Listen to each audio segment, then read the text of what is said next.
ग्रंथ 5 वैश्विक संकटों का निवारण भारतीय शिक्षा।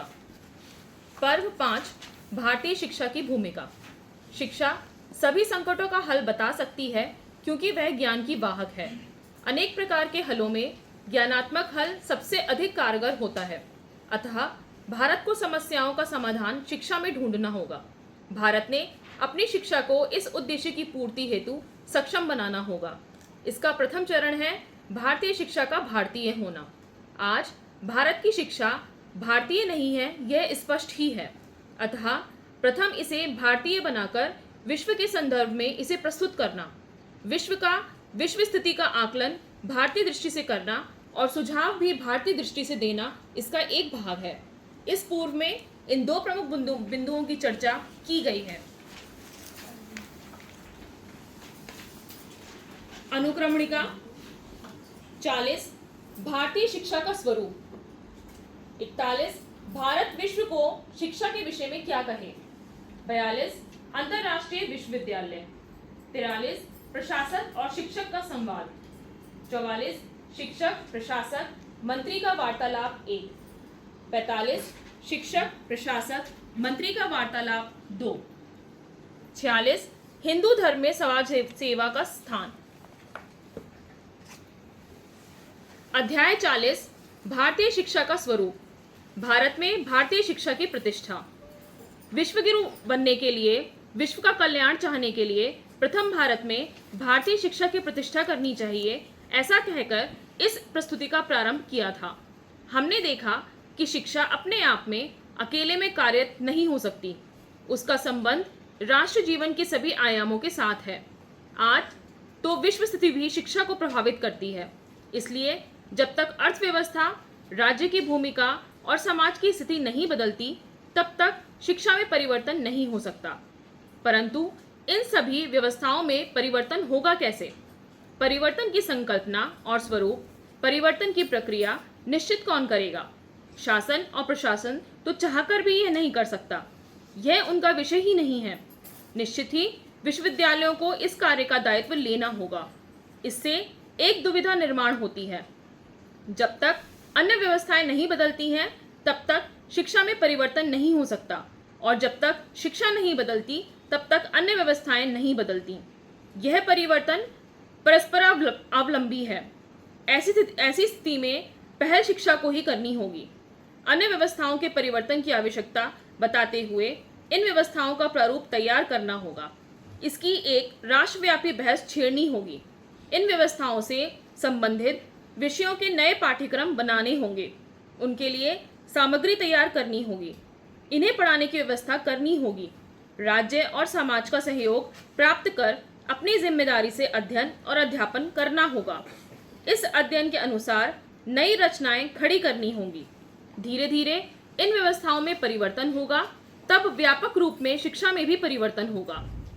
एक सुलभ उपाय है परिवार को शिक्षा का केंद्र बनाने का। वास्तव में परिवार एक महत्वपूर्ण शिक्षा केंद्र है भी। इसे विकसित करने में व्यवधान कम होंगे और अनुकूलता अधिक। इस दृष्टि से एक व्यापक योजना बन सकती है। वैसे भी भारतीय परिवार विश्व के लिए आकर्षण का विषय है। भारत में आज इस व्यवस्था का क्षरण हो रहा है।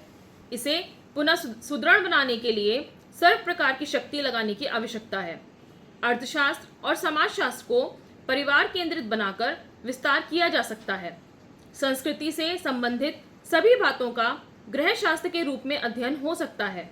नई पीढ़ी को समर्थ बनाने हेतु अधिजन शास्त्र, बच्चों के संगोपन का शास्त्र, आहार शास्त्र, आरोग्य शास्त्र, उद्योग आदि अनेक विषयों की पुनर्रचना की जा सकती है। परिवार के शिक्षा के केंद्र रूप में विवाह के साथ लोक शिक्षा की व्यापक योजना बनाई जा सकती है।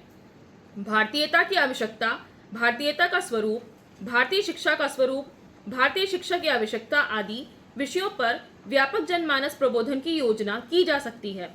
इस प्रकार सीधे सीधे शिक्षा में परिवर्तन करने के स्थान पर व्यापक संदर्भों को अनुकूल बनाना चाहिए। आज देश भर में ऐसे असंख्य प्रयोग चल रहे हैं। ये प्रयोग ऐसे हैं जिनमें सरकारी मान्यता, परीक्षा, प्रमाण पत्र, नौकरी आदि कुछ भी नहीं है। लोग अपनी संतानों को स्वयं पढ़ाते हैं। वे इस आसुरी शिक्षा व्यवस्था में अपनी संतानों को भेजना नहीं चाहते। अनेक लोग झुग्गी झोपड़ियों के बच्चों को पढ़ाने की सेवा करते हैं। अनेक धार्मिक संप्रदाय संस्कार केंद्रों के रूप में धर्म शिक्षा दे रहे हैं। अनेक संगठन वनवासी और ग्रामीण बच्चों के लिए एकल शिक्षक विद्यालय चलाते हैं। ये सब निःशुल्क शिक्षा के प्रयोग हैं। ये समाज की और शिक्षा की सेवा के रूप में चलते हैं। अनेक धार्मिक संगठन उपनिषदों का अध्ययन करवाते हैं। यह उपदेश नहीं, शिक्षा होती है। वेद पाठशालाओं में वेद अभी भी जीवित हैं। स्थान स्थान पर गुरुकुलों के प्रयोग शुरू हो रहे हैं। ये सारे प्रयोग वर्तमान शिक्षा की मुख्य धारा से बाहर हैं। शिक्षा की मुख्य धारा यूरोपीय है, परंतु ये सभी प्रयोग कम अधिक मात्रा में भारतीय हैं। इन्हें यदि एक साथ रखा जाए तो इनका पलड़ा मुख्य धारा की शिक्षा के पलड़े से भारी होगा। ये सरकार के नहीं, समाज के भरोसे चलते हैं। समाज इनका सम्मान करता है क्योंकि वे समाज की सांस्कृतिक आवश्यकता की पूर्ति करते हैं। भारत इनके भरोसे भारत है। भारत अभी जीवित है, मरा नहीं है। इसका श्रेय इन प्रयोगों को है। इन प्रयासों के साथ विश्वविद्यालयों के अध्यापकों को जुड़ना चाहिए। इनके आधार पर मुख्य धारा की शिक्षा कैसे भारतीय हो, इसका प्रारूप बनाना चाहिए। इन प्रयोगों को मुख्य धारा का बलवान पर्याय बनाने की दिशा में विचार करना चाहिए। मुख्य धारा का विरोध करने के स्थान पर वैकल्पिक व्यवस्था को इतना प्रभावी और परिणामकारी बनाना कि मुख्य धारा का कोई प्रयोजन ही ना रहे और वैकल्पिक धारा ही मुख्य धारा बन जाए, इस दिशा में प्रयासों को ढालना चाहिए। यह काम सरल तो नहीं है, परंतु असंभव भी नहीं है। आज की ये परम आवश्यकता है। एक बार भारत बने, भारत में भारतीय शिक्षा की प्रतिष्ठा हो, तब भारत विश्व स्थिति ठीक करने के अपने दायित्व की ओर ध्यान दे सकता है। ये बात भी विचारणीय है कि भारत यदि भारत बनता है तो विश्व की आधी समस्याएं तो अपने आप ठीक हो जाएंगी, क्योंकि विश्व को अनुसरण के लिए एक प्रतिमान उपलब्ध होगा। फिर अतीत में जिस प्रकार विदेशों से विद्यार्थी आते थे, उसी प्रकार फिर से आएंगे और लाभान्वित होंगे। आज तो विश्व के समक्ष कोई आदर्श ही नहीं है। भारत भारत बने, ये विश्व की आवश्यकता है और भारत की नियति। जगत के कल्याण हेतु शिक्षा का विचार करते समय पहला महत्वपूर्ण मुद्दा यह है कि आज भारत में ही शिक्षा उसकी अपनी नहीं है। इसके लिए भारत को प्रथम अपने यहाँ भारतीय शिक्षा की प्रतिष्ठा करनी होगी। इस विषय की चर्चा इससे पूर्व के 4 ग्रंथों में विस्तार से की गई है, इसलिए यहाँ हम पुनः स्मरण के लिए भारतीय शिक्षा की प्रतिष्ठा हेतु भारत क्या कर सकता है, इसका निरूपण करेंगे। हमें सर्वप्रथम ये स्वीकार करना होगा कि भारत में शिक्षा भारतीय होनी चाहिए। इस विषय में संदेह नहीं होना चाहिए कि वैश्विकता के नाम पर आज जो चल रहा है वह वैश्विक नहीं है, पश्चिमी है, और उसमें कुछ भी शैक्षिक नहीं है। जो है वह सब बाजारीकरण है। शिक्षा बाजार में क्रय विक्रय से प्राप्त होने वाला एक भौतिक पदार्थ है। भारतीय शिक्षा भारतीय जीवन दृष्टि पर आधारित होगी। हमें भारतीय ज्ञान धारा जिन शास्त्र ग्रंथों में सुरक्षित है, ऐसे ग्रंथों के अध्ययन की योजना बनानी होगी। ऐसा अध्ययन प्रथम चरण में शास्त्रीय होगा, अर्थात वेद, उपनिषद और अन्य ग्रंथ जीवन और जगत के विषय में क्या कहते हैं वह ठीक से समझना होगा। इस अध्ययन में हमें भगवान वेद व्यास से लेकर भगवान शंकराचार्य से होकर अर्वाचीन काल के श्री अरविंद और स्वामी विवेकानंद जैसे मनीषियों से मार्गदर्शन प्राप्त हो सकता है।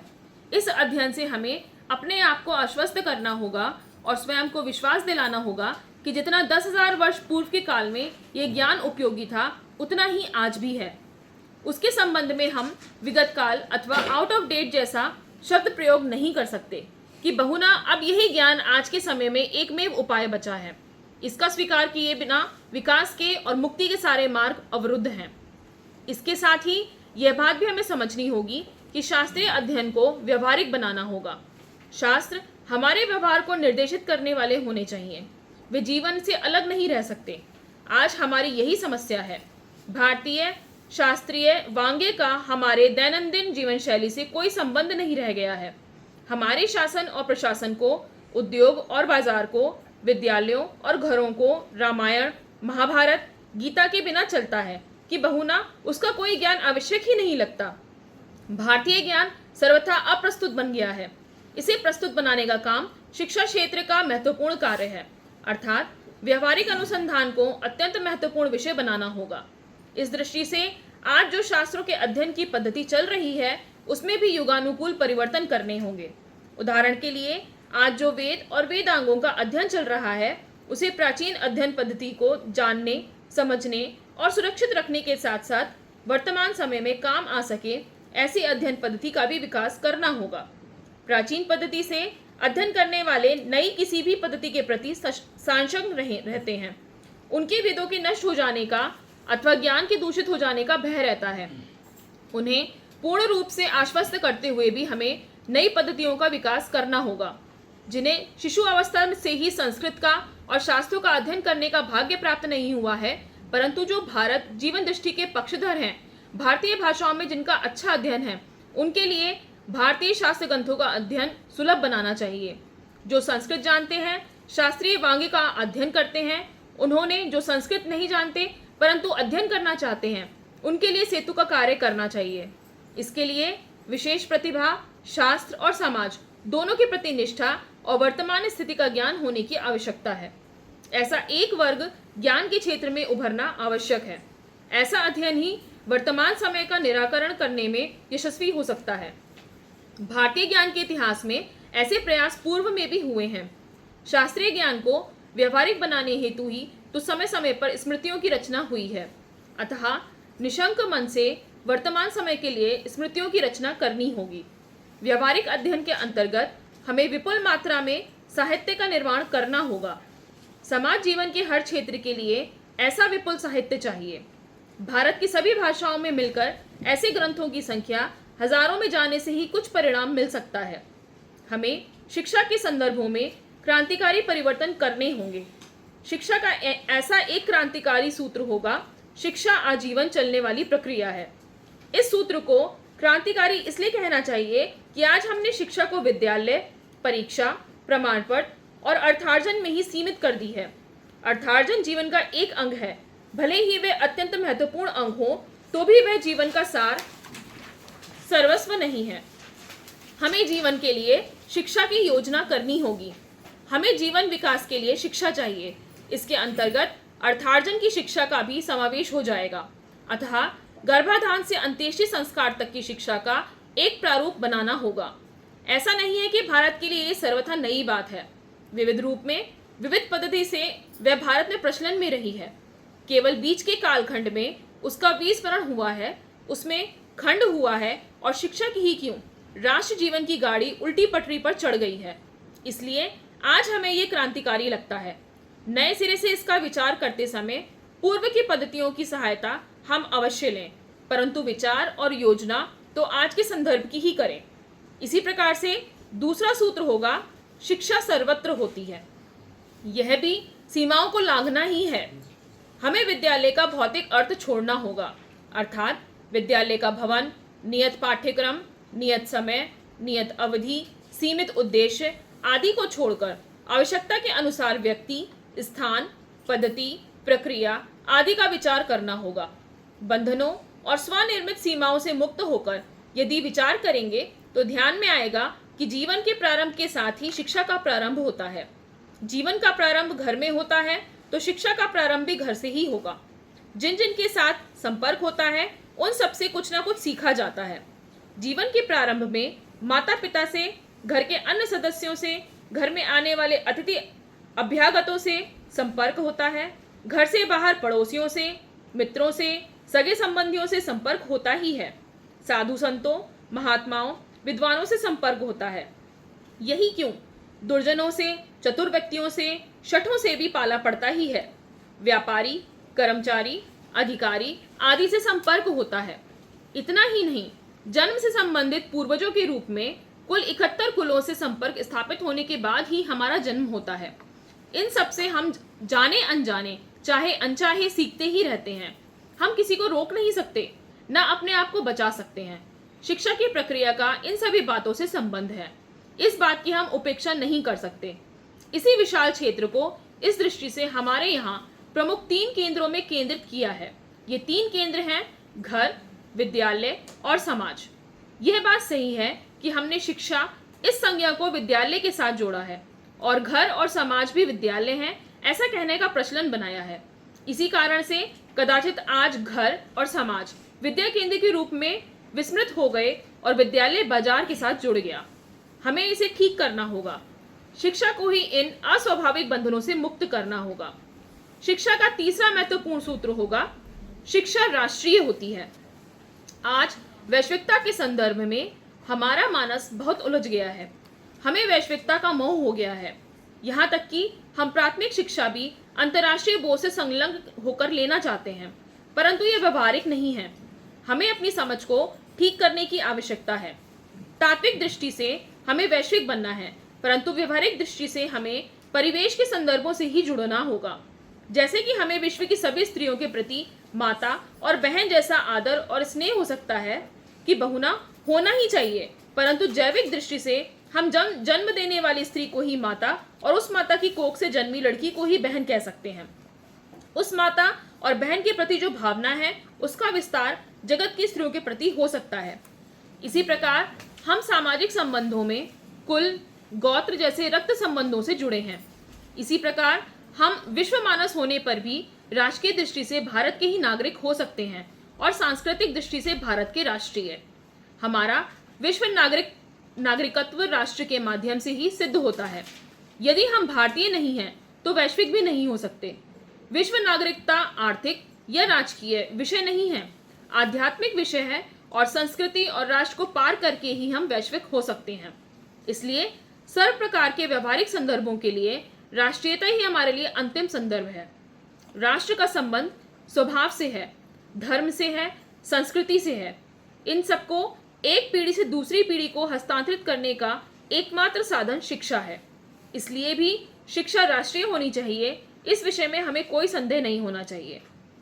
आजीवन शिक्षा, सार्वत्रिक घर, विद्यालय और समाज में शिक्षा और राष्ट्रीय शिक्षा के सूत्रों को लेकर हमें शिक्षा की एक व्यापक और सर्व समावेशक योजना बनाने की आवश्यकता होगी। इस योजना के कुछ आयाम इस प्रकार हो सकते हैं। विश्वविद्यालयों का एक ऐसा प्रारूप तैयार करना जो कि भारत की भारतीय शिक्षा की आवश्यकताओं को समझकर शिक्षा का स्वरूप विकसित कर सके। भारत के वर्तमान विश्वविद्यालयों का प्रारंभिक ढांचा लंदन यूनिवर्सिटी के ढांचे के नमूने पर बना था। सन 1897 में शुरू हुए कोलकाता, मद्रास और बॉम्बे विश्वविद्यालय उस प्रकार के थे। वे देश में चल रही शिक्षा व्यवस्था का संयोजन, नियमन और निर्देश करने के तथा प्रमाण पत्र देने के लिए बने थे। धीरे धीरे वे ऑक्सफोर्ड और कैम्ब्रिज के समान अध्यापन भी करने लगे।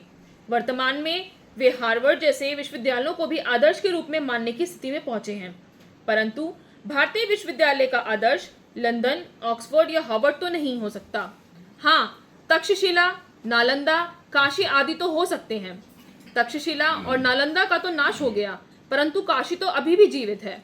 उसका उदाहरण हम दृष्टि के समक्ष रख सकते हैं। तक्षशिला, नालंदा जैसे विश्वविद्यालय और भी थे और 15वीं शताब्दी तक थे। शिक्षा, अध्यापन, पद्धति, व्यवस्था, दायित्व आदि सभी पक्षों को लेकर तक्षशिला जैसे आज तक के एकमेव अद्वितीय विश्वविद्यालय का सर्वपक्षीय अध्ययन कर अपना प्रारूप तैयार करना चाहिए। हमें स्मरण में रखना चाहिए कि तक्षशिला एक ऐसा विश्वविद्यालय था जिसने कम से कम 1100 वर्षों तक विश्व श्रेष्ठ विद्यालय का स्थान बनाए रखा था और उसका अंत प्राकृतिक नहीं था, धर्म देवताओं ने किए हुए नाश से हुआ था। उसकी श्रेष्ठता आर्थिक या राजकीय कारणों से नहीं थी, ज्ञानात्मक सामर्थ्य के कारण थी। साथ ही वह राष्ट्र की अस्मिता का प्रहरी भी था। ऐसा विश्वविद्यालय जो ऑक्सफोर्ड और हार्वर्ड से कहीं अधिक समर्थ था, हमारा आदर्श बनना चाहिए। हम उसके विषय में नहीं जानते, ये कारण नहीं हो सकता। नहीं जानते हैं तो जानना चाहिए। विभिन्न विषयों के अंगांगी संबंध को समझकर हमें विषयों की योजना करनी होगी। मूल ज्ञान सूत्र के अविरोधी एक एक विषय के सिद्धांत और स्वरूप तैयार करने होंगे। उसके आधार पर पाठ्यक्रम तैयार करने होंगे। इनके गर्भाधान से गृहस्थ आश्रम में प्रवेश तक और गृहस्थ आश्रम में प्रवेश से जीवन के अंत तक ऐसे 2 भाग बनाने होंगे और अध्ययन अध्यापन का स्वरूप और पद्धति निश्चित करनी होगी। दोनों भागों में घर, विद्यालय और समाज में शिक्षा का स्वरूप क्या रहेगा, इसका भी नियोजन करना होगा। सामान्य रूप में गृहस्थ आश्रम में प्रवेश करने के बाद शिक्षा का महत्व कम होने लगता है, परंतु इससे तो विकास अवरुद्ध हो जाता है। अतः इस शिक्षा का महत्व समझाना होगा, आकर्षण बढ़ाना होगा। वर्तमान में भौतिक विज्ञान, तंत्र ज्ञान, प्रबंधन, प्रौद्योगिकी, संगणक आदि विद्या शाखाओं का महत्व बढ़ गया है। व्यक्ति के और समाज के जीवन पर इसका गहरा विपरीत प्रभाव होता है। हमें समझना चाहिए कि आज जिन्हें हम सामाजिक विज्ञान कहते हैं, परंतु भारत की भाषा में जिन्हें सांस्कृतिक कहा जाना चाहिए, ऐसे विषयों का अध्ययन केंद्रवर्ती बनना चाहिए। विज्ञान आदि सांस्कृतिक अध्ययन के अंग के रूप में ही हो सकते हैं। उदाहरण के लिए भारत में आयुर्विज्ञान मेडिकल साइंस आयुर्वेद है और आत्मा की चर्चा के बिना उसका अध्ययन नहीं होता। राजनीति की चर्चा धर्म के बिना नहीं होती। तंत्र ज्ञान संस्कृति और समाज के अविरोधी होता है। इस प्रकार संस्कृति को केंद्र स्थान में रखकर समस्त ज्ञान क्षेत्र की रचना करनी होगी। एक अत्यंत विचित्र और हास्यास्पद बात को हमें तुरंत बदलना होगा। वाणिज्य विज्ञान या तंत्र ज्ञान पढ़ने वालों को संस्कृति गंध भी नहीं होती। भारतीय जीवन दृष्टि, संस्कृति, इतिहास, वेद, धर्म, भगवद गीता, ज्ञान और पराक्रमी पूर्वज आदि के बारे में लेश मात्र जानकारी नहीं होती। वे पूर्ण रूप से संस्कृति के कटे हुए रहते हैं। अतः आज का विनयन अथवा कला शाखा वाणिज्य, तंत्र ज्ञान, विज्ञान आदि विभाजनों को मिटाकर सभी विषयों का सांस्कृतिक आधार पक्का बनाकर एक दूसरे के साथ उचित समायोजन कर पुनर्रचना करनी होगी। ऐसा करते समय हमें पश्चिम की शिक्षा क्षेत्र की शब्दावलियों से भी मुक्त होना होगा। उदाहरण के लिए हम क्रमशः प्राथमिक, माध्यमिक, उच्च शिक्षा ऐसी शब्दावली का प्रयोग करते हैं। इनकी आयु सीमा भी लगभग निश्चित है, परंतु ऐसी शब्दावली का क्या प्रयोजन है, क्या अर्थ है? कभी कभी प्राथमिक को प्रारंभिक भी कहा जाता है। ऐसे संदर्भहीन और यांत्रिक शब्दों के स्थान पर सार्थक शब्दों का प्रयोग करना चाहिए। भारत में आयु की अवस्था के अनुसार शिक्षा योजना होती है, जैसे कि शिशु अवस्था, बाल अवस्था, किशोर अवस्था आदि। यह विभाजन मनोवैज्ञानिक है। हर अवस्था के अपने लक्षण, स्वभाव, क्षमताएं, आवश्यकताएं होती हैं। उसके अनुसार उस अवस्था की शिक्षा की योजना की जाती है। यह एक सार्थक विभाजन है। यह तो एक उदाहरण हुआ। ऐसे तो अनेक परिवर्तन हमें करने होंगे। अंग्रेजी और पश्चिमी शब्द प्रयोगों का हिंदी या भारतीय भाषाओं में अनुवाद करने मात्र से विचार भारतीय नहीं हो जाता। उदाहरण के लिए एकेडमिक डिस्कोर्स के स्थान पर हम अकादमिक चर्चा शब्द प्रयोग करते हैं, परंतु अकादमिक चर्चा का क्या वही अर्थ होगा जो एकेडमिक डिस्कोर्स का है? और क्या हमें पश्चिमी पद्धति से ही शास्त्रार्थ करना होगा? शास्त्रार्थ की क्या भारतीय पद्धति नहीं होती? अनुसंधान के मापदंड क्या वही रहेंगे जो पश्चिम के हैं? वे हमारी विचार पद्धति के साथ कैसे मेल बिठा सकते हैं? तात्पर्य यह है कि हमें संपूर्ण प्रतिमान ही नए से गढ़ना होगा। प्रतिमान गढ़ते समय हमें बीच के 500 वर्ष भुलाकर अपने प्राचीन ज्ञान, पद्धति, प्रक्रिया आदि के साथ संधान करना होगा। उस अपने प्रतिमान को समझकर उसके साथ संधान कर वर्तमान युग में वापस आना होगा, जहाँ पश्चिम के प्रभाव का ग्रहण हमें लगा हुआ है। अपने स्रोतों से किया हुआ संधान हमें पश्चिम के राहु से मुक्त करेगा। नई और स्वतंत्र शिक्षा योजना बनाते समय हमें शिक्षा के सार्वत्रिक आलंबन निश्चित करने होंगे। मुख्य रूप से 2 बातों का विचार करना होगा। एक यह है कि हमें चरित्र निर्माण को समस्त शिक्षा योजना का आधार बनाना होगा। चरित्र निर्माण जैसी महत्वपूर्ण बात वर्तमान शिक्षा योजना से नदारद है। इससे अब लोग चिंतित तो होने लगे हैं, परंतु कोई परिणामकारी उपाय करने में किसी को यश नहीं मिल रहा है। चरित्र निर्माण की शिक्षा को भिन्न भिन्न प्रकार से कहते हैं। कोई जीवन मूल्यों की शिक्षा कहते हैं तो कोई मूल्य शिक्षा। यह अंग्रेजी शब्द वैल्यू एजुकेशन का अनुवाद है। कोई इसे नैतिक शिक्षा कहते हैं। विद्या भारती संगठन इसे नैतिक आध्यात्मिक शिक्षा कहते हैं। कोई इसे अच्छे मनुष्य बनने की शिक्षा कहते हैं। ये सभी नाम सही होने पर भी भारत में इसके लिए अत्यंत संपर्क शब्द है धर्म शिक्षा। आज अनेक कारणों से धर्म का नाम लेने से सब संकोच करते हैं, इसलिए दूसरे शब्दों का प्रयोग करते हैं। परंतु धर्म प्राण भारत में धर्म का नाम लेने में संकोच की स्थिति का ही प्रथम तो सामना करना हो चाहिए। धर्म संज्ञा को विवादों से मुक्त करने का बीड़ा ज्ञान क्षेत्र को उठाना चाहिए और विवाद मुक्त धर्म को शिक्षा का आधार बनाना चाहिए। समग्र जीवन यदि धर्मनिष्ठ बनना है तो शिक्षा का प्रथम आलंबन धर्म शिक्षा है। धर्म शिक्षा सभी के लिए अनिवार्य है, सभी स्तरों पर अनिवार्य है, सभी ज्ञान शाखाओं का आधार है। धर्म आचरण में उतरेगा तभी धर्म शिक्षा सार्थक होगी। यह समझकर उसे सैद्धांतिक से अधिक व्यवहारिक विषय बनाना चाहिए। किसी भी विषय के प्रगत अध्ययन के लिए प्रवेश हेतु अनिवार्य योग्यता होनी चाहिए। विनयी, संयमी, सत्यवादी, सेवाभावी, राष्ट्रभक्त और दायित्व बोध से युक्त नहीं है, ऐसे व्यक्ति को उच्च शिक्षा का अधिकार ही नहीं दिया जाना चाहिए। इसका अर्थ यह भी है कि किशोर अवस्था तक इन सारे गुणों की उत्तम शिक्षा विद्यार्थी को घर में और विद्यालय में मिलनी चाहिए। दूसरा आलंबन है काम करना सीखना। इसे कर्म शिक्षा कहते हैं। यद्यपि ये अर्थार्जन से संबंध रखता है, तो भी केवल अर्थार्जन ही इसका उद्देश्य नहीं है। क्रिया के बिना ज्ञान ही सार्थकता नहीं है। क्रिया के बिना कुशलता का विकास नहीं होता है। क्रिया के बिना बुद्धि निर्माणशील और चित्त सृजनशील नहीं बनते हैं। क्रिया के बिना उत्कृष्टता और निपुणता नहीं आती है। अतः केवल कर्मेंद्रियों की कुशलता हेतु ही नहीं, तो ज्ञानेंद्रियों की संवेदन शक्ति, मन की भावना शक्ति, बुद्धि की कल्पना शक्ति और निर्माण क्षमता तथा चित्त की सृजनशीलता का विकास नहीं होता। इन सब के परिणाम स्वरूप जो आत्मसंतोष, आनंद, प्रसन्नता आदि का अनुभव होता है, उससे ही व्यक्ति वंचित रह जाता है। ऐसे व्यक्तियों का बना समाज यांत्रिक और रुक्ष बनता है। ऐसे लोगों के नृत्य, गीत, संगीत भी निम्न स्तर के ही होते हैं। रसिकता, सौंदर्य बोध, अभिव्यक्ति भी साधारण ही होते हैं। हाँ, जिसे कभी ऐसी बातों का अनुभव ही ना हुआ हो, उसे उससे वंचित रखने का दुख भी नहीं होता। परंतु मनुष्य ऐसे उच्च कोटि के अनुभवों के लायक है ही, उसे लायक बनाना भी चाहिए। इसके लिए कर्म शिक्षा आवश्यक है। कर्म शिक्षा का अर्थ है काम करना सीखना। जीवन में असंख्य प्रकार के काम होते हैं। उठना, बैठना, खड़े रहना, चलना आदि से लेकर सफाई करना, पुड़िया बांधना, बिस्तर लगाना, भोजन बनाना से लेकर फर्नीचर बनाना, रास्ते बनाना, मकान बनाना से लेकर वस्त्र बनाना, खेती करना, विभिन्न प्रकार के पात्र बनाना तक के असंख्य काम होते हैं। अपनी रुचि, आवश्यकता और क्षमता के अनुसार हर व्यक्ति को काम करना चाहिए, काम सीखना चाहिए। जिस प्रकार हर व्यक्ति के लिए धर्म शिक्षा अनिवार्य है, उस प्रकार अधिकांश लोगों के लिए काम करना अनिवार्य है। काम सीखना तो सबके लिए अनिवार्य है, परंतु कुछ व्यक्तियों को काम करने से आवश्यकता के अनुसार मुक्ति मिल सकती है। उदाहरण के लिए घर में युवा संतानें हों तो वृद्धों को, गुरुकुल में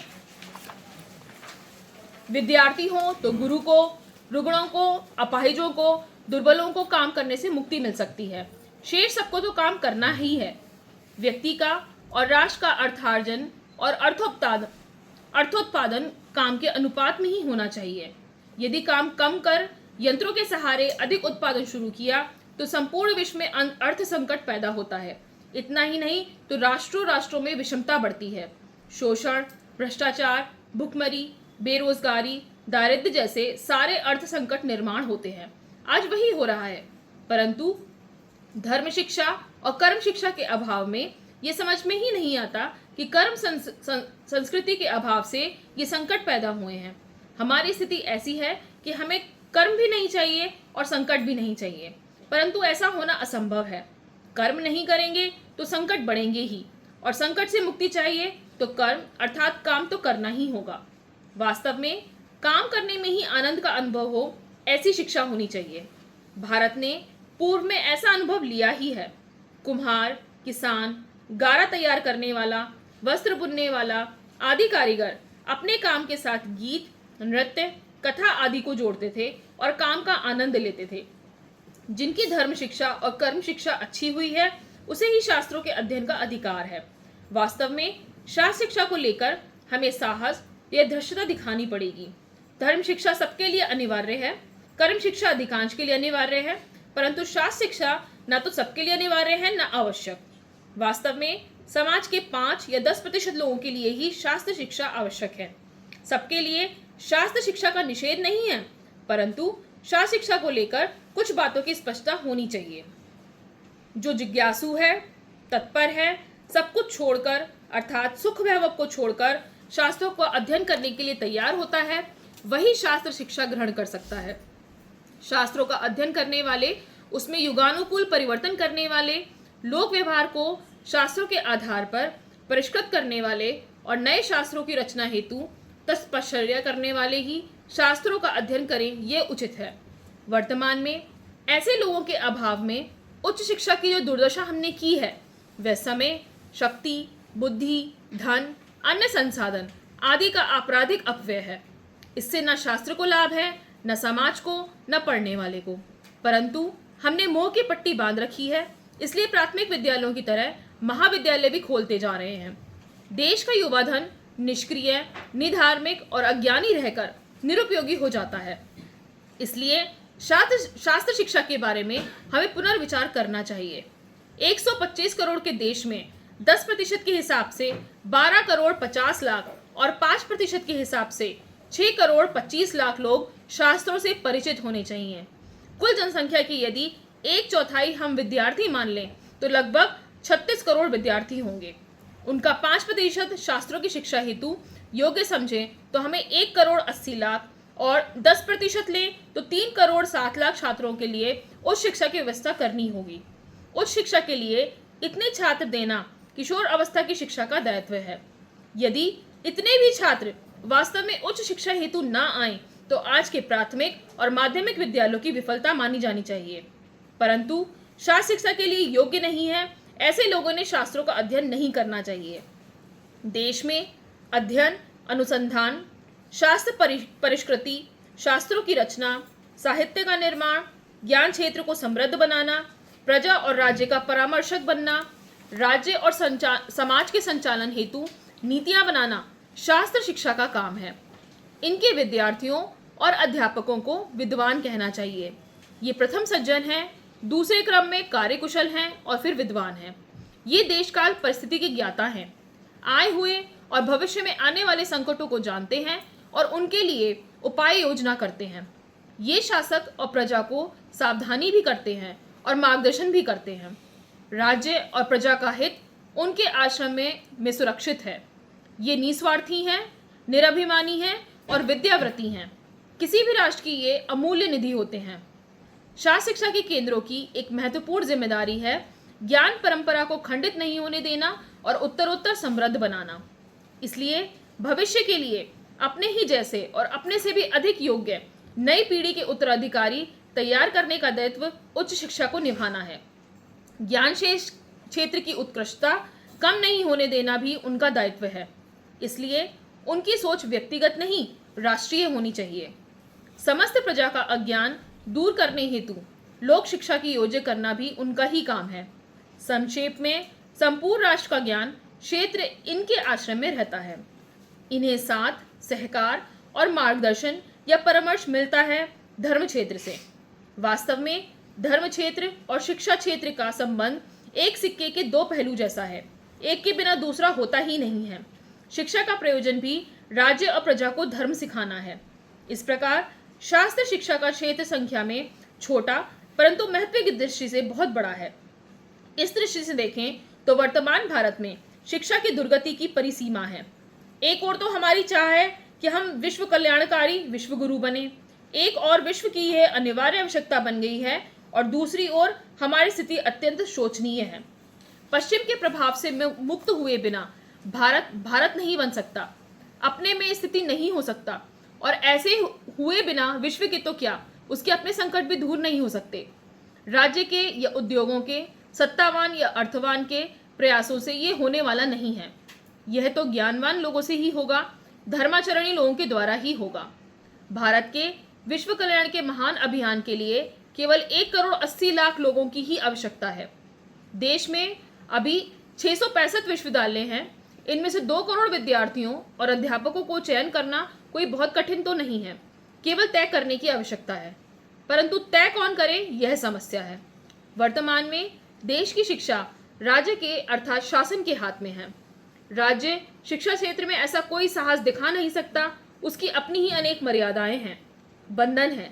यदि राज्य नहीं करता तो उच्च शिक्षा का क्षेत्र ही यह तय करे। इसकी सीमा यह है कि शासन के निर्देश और अनुमति के बिना वे कर नहीं सकते। दोनों होने के बाद अध्यापकों की इच्छा शक्ति चाहिए। आज तो इसकी कल्पना करना कठिन है।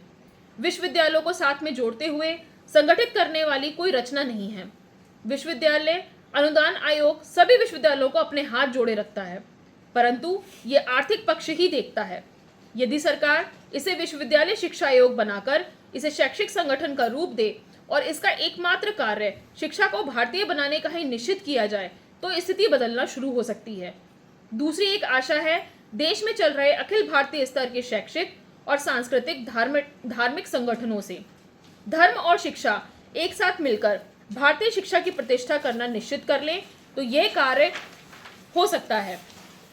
150 वर्षों से राष्ट्रीय शिक्षा आंदोलन विविध स्वरूपों में चल रहा है, सफलता और असफलता के बीच झूल रहा है। 150 वर्षों के अनुभवों से सीखकर वर्तमान समय का आकलन कर यदि संगठित होकर शिक्षा योजना बनाई जाए और इसमें शासन का भी सहयोग प्राप्त हो तो प्रजा का अनुकूल होना कठिन नहीं है, बल्कि प्रजा तो ऐसे किसी योजना का स्वागत करने हेतु तत्पर है। शिक्षा के ज्ञानात्मक पक्ष का संक्षेप में विचार कर अब हम दूसरे व्यवस्थाकीय पहलू का विचार करेंगे। ग्रंथ 5 वैश्विक संकटों का निवारण भारतीय शिक्षा पर्व 5। इसमें आरंभ में भारतीय शिक्षा की भूमिका दी हुई है। तो सबसे पहले बताया है कि यदि इस संसार में संकटों का हल करना है तो संकटों का हल केवल एक ही चीज के पास है, जिसे हम क्या कहते हैं, शिक्षा कहते हैं। हेलो, दोबारा करो चलिए।